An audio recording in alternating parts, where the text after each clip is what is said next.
penderitaan membuat kita ditaruh di posisi di mana kita tidak bisa mengandalkan diri sendiri lagi. Jadi kalau mau survive, harus berani mengandalkan Tuhan, berserah tanpa syarat dan tanpa keraguan.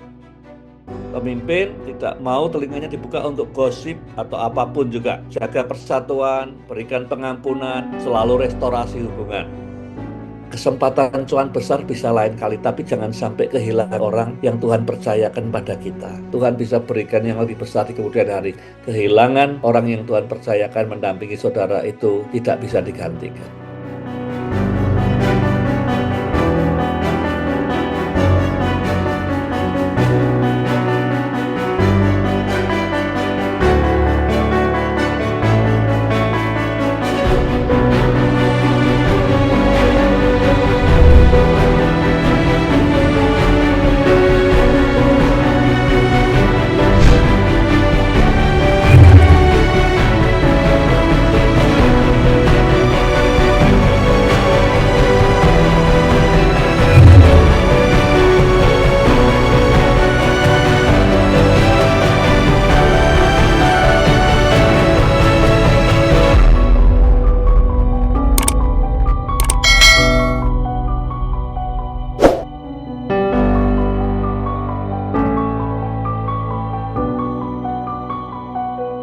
Saya beri judul Pemimpin dan Penderitaan.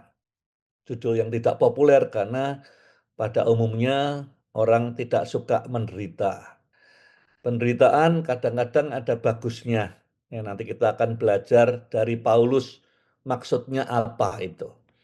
Yang pertama ada 3 topik hari ini. Topik pertama yang saya mau bahas adalah sebagai pemimpin, kalau kita mau memberi dorongan semangat ya, orang yang sedang mengalami penderitaan, mengalami kesusahan yang berat, mengalami tantangan hidup yang tidak gampang, tidak mudah, ada beberapa ungkapan yang bisa kita buat untuk menolong dia bisa menang. Dan itu ditunjukkan oleh Paulus lewat 2 Korintus 1, ungkapan yang mengobarkan roh ya. Kayak rohnya kalau pudar gimana? Ini ungkapan-ungkapan pemimpin untuk mengobarkan roh. Anakmu, anak rohanimu, teman ya. Ini bisa dipakai. Yang pertama, di dalam 2 Korintus 1 ayat 6 dikatakan, jika kami menderita, hal itu menjadi penghiburan dan keselamatan kamu. Jika kami dihibur, maka hal itu adalah untuk penghiburan kamu. Sehingga kamu beroleh kekuatan untuk dengan sabar menderita kesengsaraan yang sama seperti yang kami derita juga. Ya. Jadi ungkapan pertama, dengan bahasa saudara, dengan gaya saudara, katakan kepada orang yang menderita, yang sedang suffering, you are not alone. Ya, kamu tidak sendirian. Ini yang diungkapkan oleh Paulus. Kamu menderita, kami pun menderita. Jadi kamu tidak sendirian. Nah, sering ini menolong kalau saudara ingin konseling dengan orang, ya, mentori orang, orang itu dalam tantangan yang besar, ya, akan kata-kata yang menolong pertama kali, kamu tidak sendirian, ya. Jadi you are not alone, ada orang lain yang berjalan bersama kamu. Itu ungkapan yang pertama, ya. Jadi secara teknis, secara gampang, sampaikan bahwa, ya saya tahu penderitaanmu, tapi kamu tidak sendirian, ya. Kami ngalami hal yang sama, dengan yang kamu alami. Yang kedua, dikatakan dalam 2 Korintus 1 ayat 7, pengharapan kami atas kamu itu teguh, karena kami tahu bahwa sebagaimana kamu ambil bagian dalam penderitaan-penderitaan kami, demikian juga kamu ambil bagian dalam penghiburan kami. Yang nomor 2, disampaikan ungkapan bahwa I believe, saya percaya kamu akan bisa melewati ini dengan baik. I have full confidence, I have very high confidence. Aku memiliki keyakinan yang tinggi, yang teguh bahwa kamu akan dapat melewati tantangan penderitaan ini dan akan menang. Ya. Jadi poin Pertama, katakan bahwa kamu tidak sendirian, ya. Jangan khawatir, ya, ada orang lain yang ngalami dan menang. Yang kedua, ya, aku yakin aku yakin bahwa kamu akan bisa mengatasi ini, ya. Aku punya confidence yang sangat tinggi, kamu akan bisa melewati ini dan akan menang. Ya, tapi tentu diucapkan bukan basa-basi, dengan kesungguhan hati. Ya, orang bisa tahu, saudara mungkin jangan sampai hanya menghafalkan kata-kata ini tapi tidak menghidupinya. Orang yang mendengar saudara bisa merasakan ini omongannya cuma ngecap di mulut atau betul confidence dari dalam hati. Ya, jangan sampai saudara pakai beberapa poin ini sebagai mantra, ya, cuma dihafalkan, diomongkan, tapi engkau tidak sungguh-sungguh percaya. Ya, entah itu anakmu, mantumu, atau siapapun menghadapi persoalan berat, engkau berkata, aku punya keyakinan penuh. Nah itu, waktu saya ngomong penuh tadi, saya langsung bertanya ke dalam, betul enggak saya punya keyakinan penuh bahwa dia akan bisa mengatasi dan akan menang. Ya, sekali lagi, jangan fake it, jangan ucapan kosong, ya, jangan hanya omon-omon saja, tetapi sungguh dicek ke dalam, betul enggak saya yakin. Karena orang yang mendengar akan bisa menangkap roh saudara. Yang ketiga, 2 Korintus 1 ayat 8 dan 9. Sebab kami mau, saudara-saudara, supaya kamu tahu akan penderitaan yang kami alami di Asia Kecil. Beban yang ditanggungkan atas kami begitu besar, begitu berat. Kami telah putus asa juga akan hidup kami. Bahkan kami merasa seolah-olah kami telah dijatuhi hukuman mati. Tapi hal itu terjadi supaya kami jangan menaruh kepercayaan pada diri kami sendiri, tetapi hanya kepada Allah yang membangkitkan orang-orang mati. Yang ketiga menolong orang yang sedang menghadapi tantangan berat, ya. Entah itu tantangan berat di keluarganya, di bisnisnya, ya di hidupnya sendiri. Yang nomor tiga adalah bagikan lesson learn apa yang pernah saudara alami. Ya, jadi Paulus berkata, ini adalah hal penting yang aku pelajari pada saat aku menghadapi tantangan seperti kamu. Dia bilang,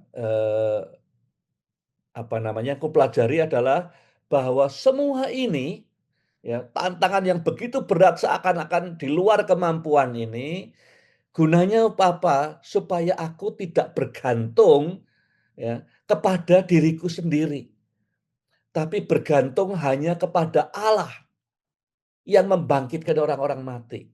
Tidak ada yang lain yang membangkitkan orang mati, hanya Allah, ya, dengan kuasanya membangkitkan orang mati. Jadi nomor satu, ya, kamu tidak sendirian. Yang kedua, aku punya confidence kamu akan bisa melewati ini. Tidak tahu sampai kapan, tapi kamu akan melewati ini. Yang ketiga, ya, katakan, bagikan. Jadi waktu aku ngalami seperti yang kamu alami, ini lesson learn yang paling penting. Ya. Paulus berkata, aku pernah ngalami, pengen mati rasanya, ya, putus asa. Pelajarannya apa? Semuanya terjadi supaya aku tidak bergantung kepada kekuatanku sendiri, tetapi bersandar kepada Allah yang membangkitkan orang mati. Keempat, ya, ini hanya 4 poin saja. Yang keempat di 2 Korintus 1 ayat 11. Kamu juga turut menolong kami, yang ngomong ke orang Korintus, melalui doa-doamu, sehingga banyak yang akan bersyukur atas nama kami, karena kasih karunia yang diberikan kepada kami melalui doa-doa banyak orang. Jadi yang poin keempat dikatakan kepada orang Korintus oleh Paulus, doa-doamu telah secara luar biasa menolong aku menang atas tantangan penderitaan yang aku alami. Jadi si orang Korintus mungkin sedang menderita, sedang sedang menghadapi tantangan yang sangat sulit, ya. Mungkin dianiaya zaman itu. Paulus bilang, terima kasih. Dalam keadaan kamu seperti ini pun, kamu sudah menolong kami. Kami bisa lepas dari penderitaan karena doa-doamu. Orang ini menemukan hidupku ada maknanya, merubah orang lain, ya, bisa meloloskan orang lain dari pergumulannya. Jadi kalau ada orang menghadapi tantangan yang sangat berat, urusan keluarga, keuangan, bisnis, apapun juga, ya. Ini 4 ungkapan yang akan mengobarkan kembali semangat mereka. Topik nomor 2, yang tentu sudah duga adalah apa maksud dari penderitaan? Ya, kenapa harus menghadapi penderitaan? Saya tahu beberapa saudara sedang mengalami ini, ya. Entah dalam keluarga, entah dalam keuangan, entah dalam bisnis, tapi tantangan berat, ya. Sulit sekali rasanya. Lalu firman Tuhan lewat Paulus mengajarkan, maksudnya penderitaan itu untuk apa sih? Yang pertama di 2 Korintus 1 ayat 6. Kalau batin kami dikuatkan, maka kalian juga turut dikuatkan. Sehingga kalian menjadi tabah dalam kesukaran-kesukaran, seperti yang kami pun derita juga. Dalam bahasa Inggrisnya, in you, passion, endurance. Ya, sabar dan tabah atau ulet tahan bantingan. Jadi yang pertama, penderitaan, tantangan yang berat itu membangun dalam diri kita semacam immune system, ya, yaitu kesabaran. Orang yang sabar melebihi pahlawan, ya, kata firman Tuhan. Tidak hanya sabar tetapi juga endurance, tahan bantingan, tabah, kuat menderita, ya, tekun, ulet, gitu kira-kira. Tidak mudah menyerah. Jadi yang pertama, penderitaan yang berat, tantangan yang berat, kesulitan yang berat, menghasilkan kesabaran dan ketabahan. Yang nomor 2, 2 Korintus 1 ayat 9. Tetapi hal itu terjadi supaya kami jangan menaruh kepercayaan pada diri kami sendiri, tapi hanya kepada Allah yang membangkitkan orang-orang mati. Yang kedua adalah penderitaan membuat kita ditaruh di posisi, ya, yang pada titik di mana kita tidak bisa mengandalkan diri sendiri lagi. Jadi kalau mau survive harus berani mengandalkan Tuhan, ya, berserah tanpa syarat dan tanpa keraguan. Jadi maksudnya penderitaan seperti yang dialami Paulus, supaya apa? Supaya tidak bergantung, mengandalkan, berbangga atas diri sendiri, tetapi sepenuhnya mengandalkan Tuhan, berani ambil resiko, ya, tanpa keraguan, tanpa syarat. Itu yang bisa dihasilkan lewat penderitaan, suffering, ya, kesulitan yang besar dalam kehidupan. Yang ketiga, bagi orang yang demikian, sudahlah cukup teguran dari sebagian besar dari kamu, sehingga kamu sebaliknya harus mengampuni dia dan menghibur dia, supaya ia jangan binasa oleh kesedihan yang terlampau berat. Jadi ceritanya, kalau sudah kembali ingat di 1 Korintus, ada orang-orang yang di tengah jemaat tapi hidupnya buruk, hidup dalam dosa, ya, moral dan segala macam yang lain, ya, makan perjamuan dengan tidak benar dan segala macam. Kemudian Paulus mengatakan jangan kumpul sama mereka. Jadi mereka apa namanya, diisolasi supaya bertobat. Nah, mereka kemudian hari beberapa di antara mereka ini bertobat sungguh-sungguh, ya, bertobat, menyesal, sedih, tapi tetap oleh orang jemaat itu tetap diisolasi terus gitu. Jadi makin susah, makin sedih, tidak bisa berkembang. Jadi, penderitaan, ya, diisolasi, kesulitan hidup membuat orang-orang ini yang tadinya hidup semau gue di 1 Korintus sebelum itu bertobat, ya. Nah, di surat ini Paulus berkata, "Nah, kalau mereka sudah bertobat dengan sungguh sedemikian rupa, ya sudah diampuni, dibawa kembali ke tengah komunitas." Jadi nomor 3, ya, penderitaan yang berat, kesulitan yang besar, bisa membawa pertobatan yang sungguh, ya. Jadi, banyak cerita, banyak kesaksian, ya, orang, kanker kemudian bertobat, orang bangkrut kemudian bertobat, orang hadapi apa, hampir mati, bertobat. Jadi penderitaan, kesulitan besar, ya, bisa, membuat orang pada pertobatan yang sungguh. nomor 3, ya. Nomor 4 di 2 Korintus 13 1 ayat 3 dan 4, sorry. Diberkatilah Allah dan Bapa Tuhan kita Yesus Kristus, Bapa yang penuh belas kasihan dan Allah segala penghiburan, yang menghibur kami dalam segala penderitaan kami, sehingga kami juga bisa menghibur mereka yang berada dalam berbagai penderitaan dengan penghiburan yang kami sendiri dihibur oleh Allah. Jadi keempat, gunanya penderitaan, suffering, kesulitan yang besar apa? Supaya kita punya tools, ya, punya pintu terbuka, punya jalan, punya kesempatan untuk menghibur orang lain yang sedang dalam penderitaan. Jadi semacam, apa namanya, alat untuk bisa, eee, masuk menolong orang lain, lewat apa yang sudah pernah kita alami, ya. Jadi maksud penderitaan apa? Yang pertama tentu kesabaran, ketabahan. Yang kedua adalah bergantung kepada Tuhan sepenuhnya. Nah, bisa saja dulu bergantung, sekarang enggak lagi, ya.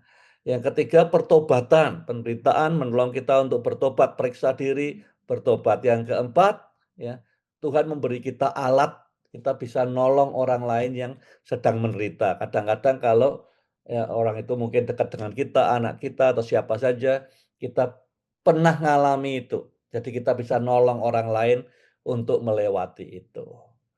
Saudara refleksi ke dalam sendiri, ya, bagaimana Tuhan memakai penderitaan yang luar biasa atau kesulitan yang luar biasa, ya, entah itu kehilangan orang yang sudah kasihi atau keuangan atau apapun di masa lalu, ya, sekolah, ya, eee, yang saudara alami untuk menghasilkan sesuatu yang berharga dalam hidup saudara. Jadi penderitaan yang saudara alami yang paling berat, ya, saudara periksa, refleksi, sudah menghasilkan apa yang berharga dalam hidup saudara.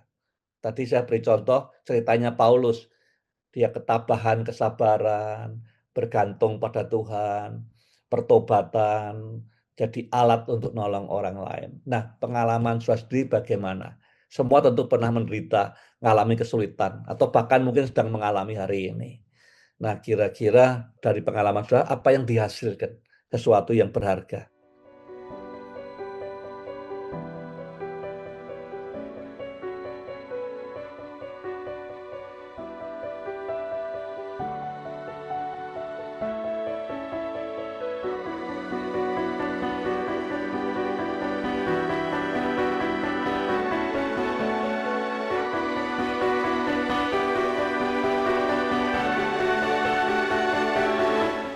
Kita juga lihat di 2 Korintus 1 dan 2 ini, saya belajar tentang pemimpin yang peduli, ya. Tanda-tandanya pemimpin yang peduli itu seperti apa? Ini yang saya pelajari dari Paulus dan saya mau berbagi kepada saudara. Yang pertama, di 2 Korintus 1 ayat 12. Inilah kebanggaan kami, yaitu kesaksian hati nurani kami, bahwa kami hidup di dunia ini terutama terhadap kamu dengan ketulusan dan kemurnian dari Allah. Jadi tanda yang pertama, pemimpin yang peduli selalu memperlakukan orang lain, orang yang dipimpinnya, dengan ketulusan, dengan keterbukaan. Ya.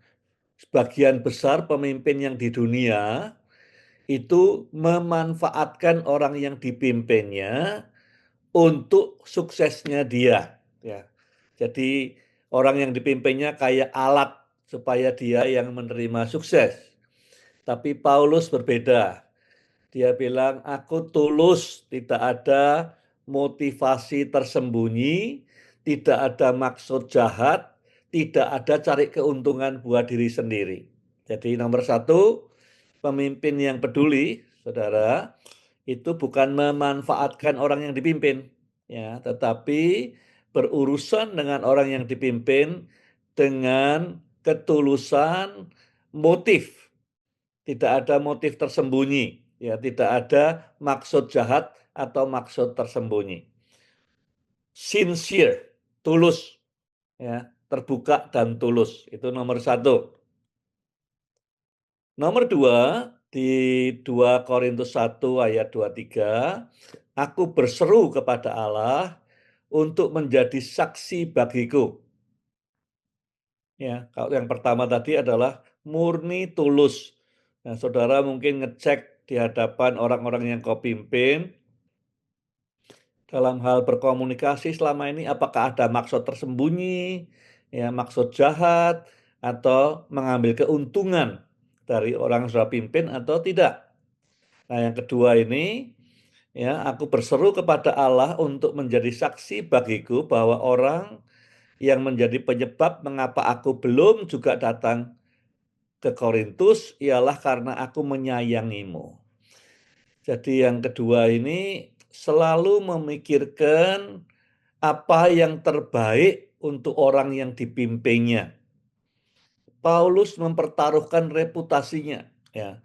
Dia dicap pengecut, dia dicap penakut, dia dicap apa mencela-mencela, tidak tegas, tadi bilang mau datang, tidak datang lagi, ya. Berubah-ubah plannya, rencananya. Dia nanggung resiko disalah mengerti orang, dia nanggung resiko reputasinya, demi apa? Ya, demi kebaikan orang yang dipimpinnya. Jadi selalu keputusan yang dia ambil, dia pikir apa yang terbaik untuk orang yang dipimpinnya. Walaupun untuk itu dia pertaruhkan reputasinya. Ya, demi dia melindungi dan menjaga orang-orang yang dipimpinnya. Nomor satu, murni, tulus, tidak ada motif tersembunyi. Nomor dua, keputusan yang diambil selalu demi kepentingan yang terbaik untuk orang yang dia pimpin. Yang ketiga, dalam 2 Korintus 2 ayat 10-11. Jika ada yang harus aku ampuni, aku melakukannya demi kamu di hadapan Kristus. Dengan demikian iblis tidak akan diuntungkan dari kita karena kita mengetahui maksud-maksudnya. Selalu mendorong pengampunan, ya, pemulihan hubungan, kesatuan hati orang yang dipimpinnya. Dia mengerjakan apa yang perlu, berapapun harganya, untuk kesatuan hati orang-orang yang dipimpinnya. Jadi, pemimpin dunia, kalau saya lihat di pemimpin politik di Indonesia sejak zaman dulu sampai sekarang, cara memimpin dunia adalah dia mengadu dua orang di bawahnya ini, supaya dua-duanya membutuhkan dia. Kalau dia mau memperpanjang kuasanya, ini ilmu politik, ya. Kalau orang butuh saya untuk memimpin, partai kiri, partai kanan diadu saling curiga supaya semua tetap butuh saya, tidak bisa ngelawan saya. Itu cara dunia memimpin, cara politik. Tapi Paulus sebaliknya, dia mau bayar berapapun harganya, bagaimanapun caranya, supaya pengikutnya saling mengampuni, bersatu hati, pemulihan hubungan. Ya, jadi selalu promote pengampunan apapun keadaannya. Itu sign nomor 3. Jadi dia bukan dengar dari orang tentang kejelekan si B, malah disebar ke sana kemari, ya. Atau dia mulai ngomongin tentang saya dengar si A ini begini-begini dari orang lain dan segala macam, malah memperparah saling curiga. Tidak, ya. Pemimpin tidak tidak mau telinganya dibuka untuk gosip atau apapun juga, ya. Jaga persatuan, berikan pengampunan, selalu restorasi hubungan. Dan yang keempat, dalam 2 Korintus 2, 12-13, ketika aku tiba di Troas untuk memberitakan Injil Kristus, aku dapati bahwa Tuhan telah membuka jalan untuk pekerjaan di sana. Tapi hatiku tidak merasa tenang, karena aku tidak menjumpai saudaraku Titus. Sebab itu aku minta diri dan berangkat ke Makedonia. Jadi bayangkan Paulus dan tim sudah sampai di Troas.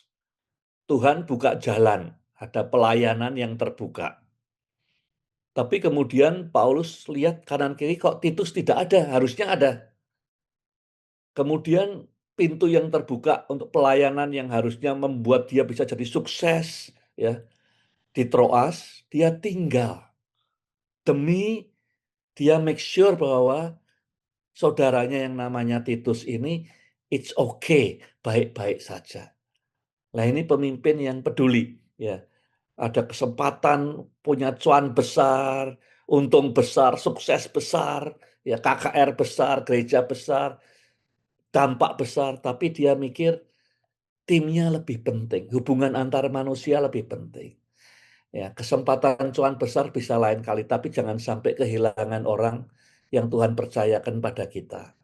Keluarga kita, sahabat-sahabat kita, anggota tim kita.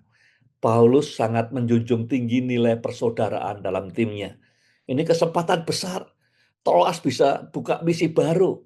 Dia tinggal cari Titus ya ke Makedonia. Dia mengutamakan hubungan lebih daripada keuntungan, kesempatan, popularitas, sukses dan segala macam. Ini pemimpin yang peduli. Saya harap kita semua bisa meniru 4 hal ini. Hubungan kita dengan orang yang kita pimpin, satu dengan yang lain, ada ketulusan, itu yang paling penting, ya. Kemudian kedua, selalu mikirkan keputusannya untuk kebaikan orang yang saya pimpin, ya.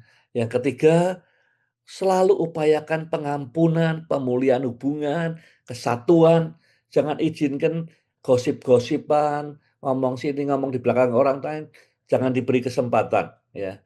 Dan yang terakhir, hubungan, relationship lebih penting daripada untung besar, sukses, kesempatan yang Tuhan bisa berikan yang lebih besar di kemudian hari. Kehilangan orang yang Tuhan percayakan mendampingi saudara itu tidak bisa digantikan.